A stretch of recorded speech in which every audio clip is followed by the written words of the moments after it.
Hey guys, I'm back with a date with my bookshelf in which I use a random number generator and then I pick those books off my bookshelf and tell you what they are, where I got them, and if I read them or not. And it's just fun because sometimes I find that it's easy to forget the books on my bookshelf because I have quite a few.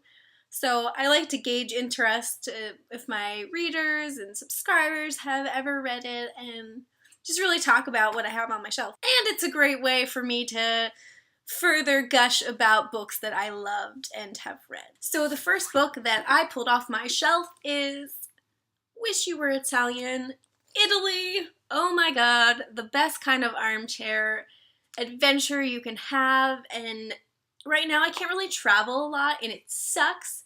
And so it's like half torture to read a book set in a place that you want to go back to or want to go to for the first time.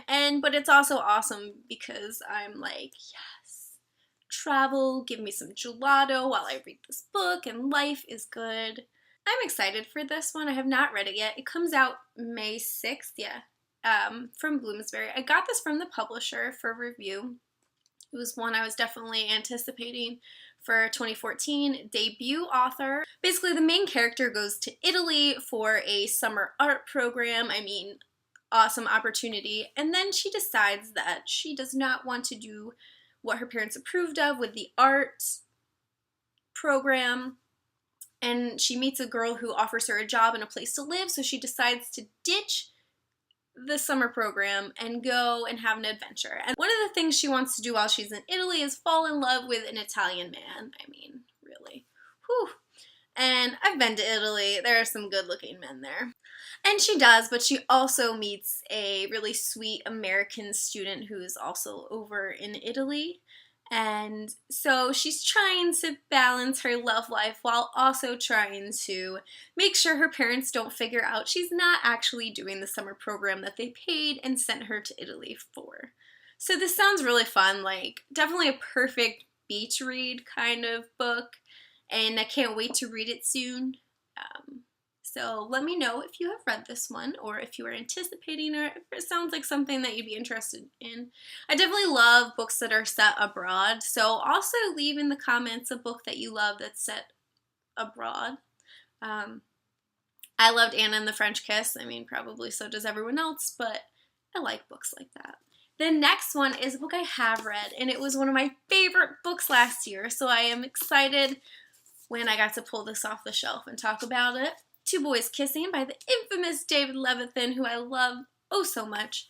And honestly, this is one of the best books I read last year. Just emotionally, just writing-wise, character, everything about this book was just, I loved it. This book is the kind of book that when people say that young adult books aren't well written, well, I just want to throw this at them after I kick them in the junk, which I say junk because typically it's men saying that young adult writing is not good. So, yeah, this book is magnificently written and, feelings.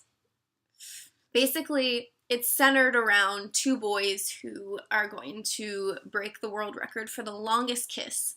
And they're two boys who are gay, and they used to date and currently are not dating, so that kind of complicates the kiss. Definitely kissing your ex, worst nightmare ever for me. But there's also some other storylines with different couples, with some other gay young adult men, and the story is told very uniquely.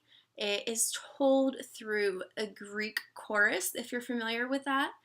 And that was the part that I think like just broke me the most, is like it's told by the generation of gay men who came before these boys, and the ones who really were the ones that paved the way for them to be able to do this freely, without them being beaten, or just the fact that they are allowed to kiss openly in public. And so it's like their wise words, their reflections of everything that they've gone through as they tell the story. And it is powerful, man. powerful.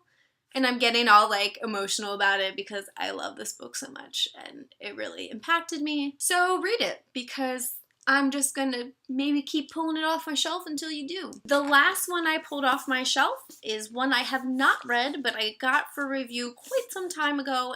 What's Left of Me by Kat Zhang. And I didn't read it because I got something for review around the same time. It sounded similar, and I hate reading books that sound similar around the same time because I always end up comparing them. So is that just me? Like, is that just a me thing? Let me know. But the second book in the series has come out already. I know that for sure. So it's been a while since I got this. But it sounds super interesting, and some of my good friends have really loved this one. It's set in a world where everyone is born with two souls, and you eventually, as you grow up, your one soul will become more dominant and kind of push out the other one. But not in the case of the main characters, Ava and Addie. Both of their voices, their souls, have remained there, but they have to keep it a secret because that's not allowed. Because apparently hybrids are not allowed to exist and they're a threat to society. So they have to keep this a secret, even though they found a way that maybe she can move. So it sounds like a good story of like survival, and I feel like they're sisters. I mean, what would you two call two souls in the same body? That's pretty close to sisters, I would imagine. I don't really know. But I just feel like it's going to be a good, fun series.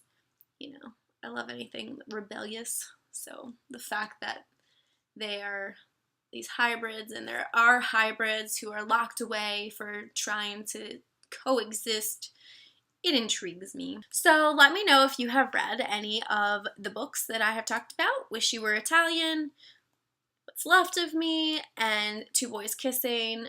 Let me know if you've read them or if you are interested in them. And I would love to hear any recommendations for boarding school, set abroad, anything kind of in that realm.